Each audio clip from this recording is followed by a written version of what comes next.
Hello ladies and gentlemen, Top Hat Gaming Man here, and if you have been watching my channel for a while, you may be aware of some of the opinions I hold in regards to the video game crash of 1983, or the events how I like to refer to them as the Atari North American video game crash. Yeah, that's a much more sensible name, isn't it? Far less hyperbole surrounding that name. We all know by now this crash only unfolded within the United States. The rest of the world, gaming was turned around perfectly fine, and the whole reason for that was basically the country's over-reliance in terms of gaming on the Atari VCS. By the time 1983 had rolled around, people were ready to move on to more sophisticated hardware. Most of the world had already done that, like most Europeans had either adopted a ZX Spectrum, a Commodore 64 or Amstrad CPC 464, amongst a plethora of other great microcomputers. However, for some reason, that never unfolded in the United States, and gaming in terms of the home was pretty stagnant until the release of the NES, which some say saved the market, which personally I don't agree with, but that's a different subject which we've discussed on this channel many times before. However, today we are going to be discussing another event, an event in which unfolded between around 1993 and 1995, and an event in which I personally think was far more damaging to gaming and technically a far bigger crash because it involved far more casualties than 1983 provided. Obviously, on the build up to this, we had the loss of a lot of beloved platforms. The ZX Spectrum was over, Commodore 64 gone, Amiga basically dying, Amstrad dying, and like I said, between 93 and 1995 you had the release of a load of other platforms as well, none of which done particularly well. We go back to Atari, first of all, because you could hold them responsible for the nonsense in 1983. They released the Atari Jaguar, an ultra-powerful 64-bit games console, a system of which was far, far more powerful than either the Mega Drive or the Super Nintendo at the time. However, to be fair, in terms of power, that would not have been difficult to achieve whatsoever. Because you could argue that both those companies, Sega and Nintendo, especially Nintendo, had got ultra complacent at the time. They were relying on old 16-bit hardware with mostly 2D graphics and no CD drive to continue to be their main gaming platform, where there was much more sophisticated gaming mediums available. So all of these other companies noticed this and thought, you know what, we can make a much more powerful system than the silly little Super Nintendo. So they did. All of these companies came to the market producing these high-end expensive consoles, and basically they all died on their arse.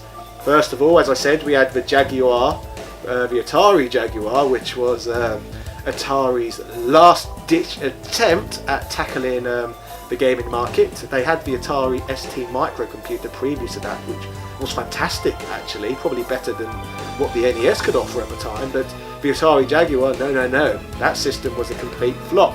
The so you had Atari, big casualty of the time.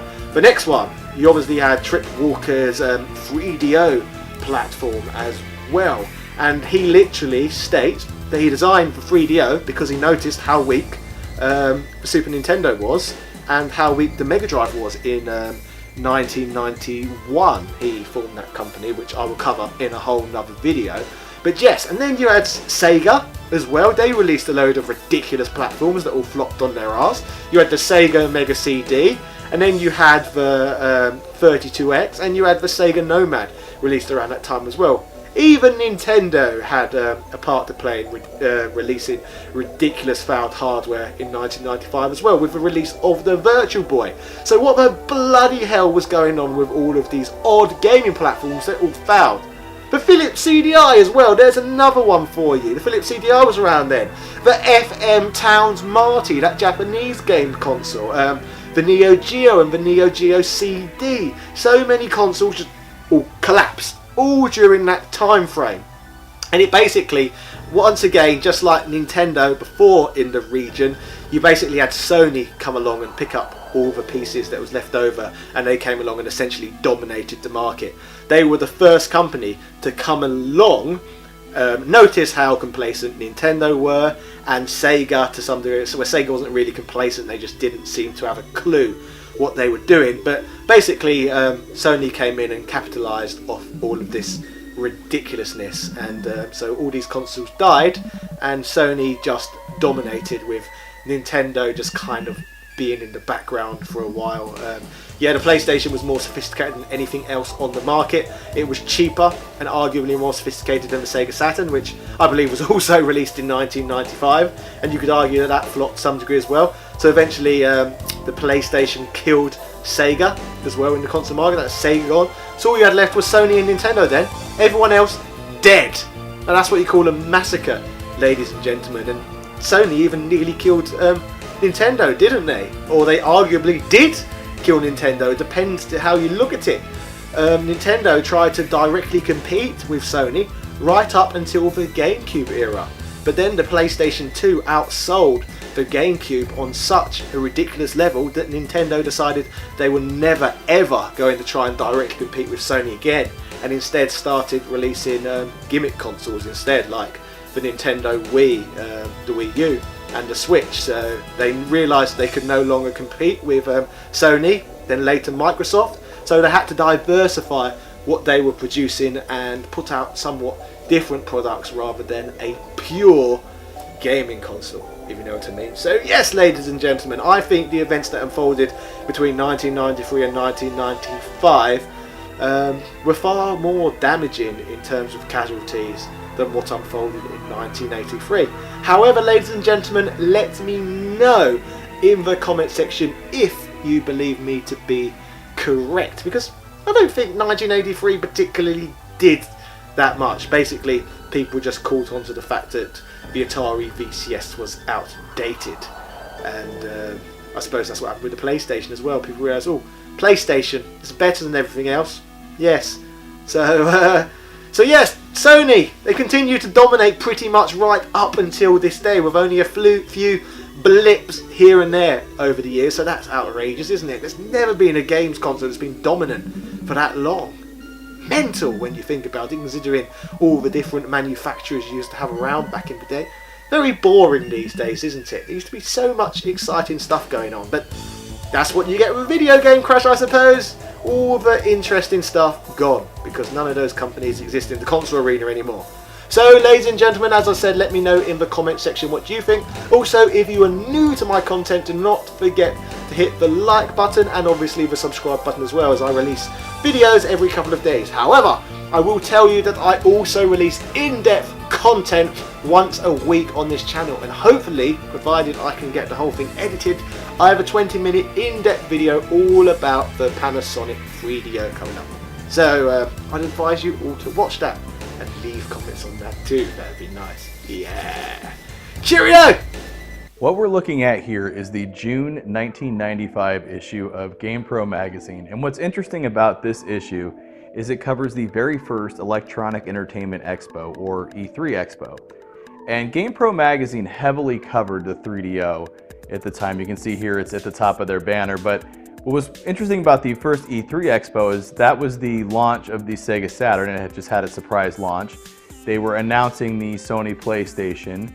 They were announcing the Atari Jaguar CD, who gives a crap, and they were announcing new stuff for the Panasonic 3DO. And with this issue, oh, and then also you have the Nintendo Ultra 64, which became the Nintendo 64.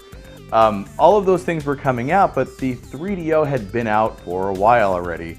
And 3DO wanted to remind you that even though these guys are just on their way, or with the exception of the Saturn was already there, 3DO had been there for a while. So when you flip to the E3 coverage in the magazine, which is really easy to find, at the end of it, there is this huge ad for the 3DO. And it's pretty interesting. It says right here, while you're waiting through all the crap concerning who's got the next ultimate game box, 3DO would like you to consider 2 important facts. And then you flip it open, and they're showing you all of these accolades they got. And I found this really funny. they lead with best game system of 1994 according to the Miami Herald, and then at the bottom, towards the bottom here, is #1 product of the year Time Magazine. You lead with that. You don't have that down here in something from the Miami Herald at the top. Who cares? But anyways, you've got, you know, 1 page there, 2 pages, 3, but then this thing folds open and they're showing off all of their, you know, best games that they have. And this is a pretty big ad when you look at it, and it's got screenshots and descriptions for, like I said, all of their best games, or at least what I assume is all of their best games.